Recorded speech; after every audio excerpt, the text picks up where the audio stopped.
Google IO நடந்த அதே டைமில் பார்த்தீங்கன்னா சாம் ஆல்ட்மன் ஒரு அனௌன்ஸ்மெண்ட் கொண்டு வந்தார். அது என்ன ஜானி ஐவ் அப்படிங்கிறவர் ஆப்பிள் ஐஃபோன் மற்றும் மேக்புக் ப்ரோவோட டிசைனர். இவர் வந்து ஐஓன்னு ஒரு தனி கம்பெனி நடத்தியிருந்தார். அந்த கம்பெனியில் இவங்க $6 பில்லியன் இன்வெஸ்ட் பண்ணி ஒரு பார்ட்னர்ஷிப் உருவாக்கியிருக்காங்க. இது ஏஐ ஃபர்ஸ்ட் டிவைஸ்னு ஒன்று கொண்டு வரதா சொல்கிறாங்க. ரூமர் என்னென்னா ஒரு லாக்கெட் மாதிரி இருக்குது, அதில் ஏதோ ஒரு கேமரா இருக்க மாதிரி இருக்குது. அது எக்ஸாக்டாக என்னன்னு நிறைய நியூஸ் இல்லை.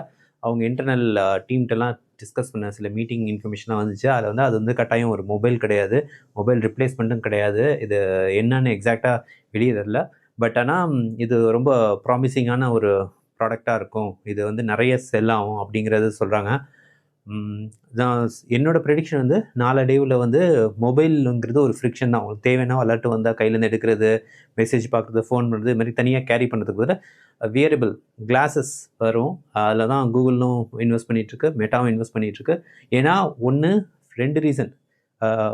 ஒன் ஆஃப் த அதுக்கு வந்து ஃபஸ்ட்டு நம்மளோட ஃப்ரிக்ஷன் கம்மியாக இருக்குது. நெக்ஸ்ட் வந்து இந்த மாடல்லாம் ட்ரெயின் பண்ணதுக்கு ஒன்று எக்ஸ்ட்ரா டேட்டா தேவை. டெக்ஸ்ட் டேட்டாலாம் அது படித்து முடிச்சிச்சு. இப்போ என்னென்னா நம்ம உலகத்தை அது தெரிஞ்சுக்கணும், நம்ம என்ன பார்க்குறோமோ அது தெரியணும், நம்ம கேட்குற சவுண்டு அது கேட்கணும். இதெல்லாம் வச்சு அந்த மாடலும் ட்ரெயின் ஆக போகுது. ஸோ புஷ் அதை நோக்கி தான் இருக்கும். நாளடைவில் மொபைல் தாண்டி ஸ்பெக்ஸ் வரும். ஸ்பெக்ஸ் போன பிறகு இந்த மைனாரிட்டி ரிப்போர்ட்லாம் வருதுல, அது மாதிரி ஒரு ஸ்க்ரீன்லேயே நம்ம இன்ட்ராக்ட் பண்ணுற மாதிரி ஒரு மாதிரி கான்செப்ட் வருங்கிறது என்னோட அனுமானம். நீங்கள் என்ன நினைக்கிறீங்க? என்னென்ன டிவைசஸ் வரப்போகுது? ஏஐ ஃபஸ்ட் டிவைஸ் நிறையா வந்துச்சு. ஹியூமன் பின்னு, அப்புறம் ரேபிட்னு ஏதோ ஒன்றா வந்து பெரிய ஃப்ளாப்லாம் இருக்குது. பட் ஆனால் இது இந்த மார்க்கெட் மெச்சூர் ஆகிடும்னு சொல்கிறாங்க.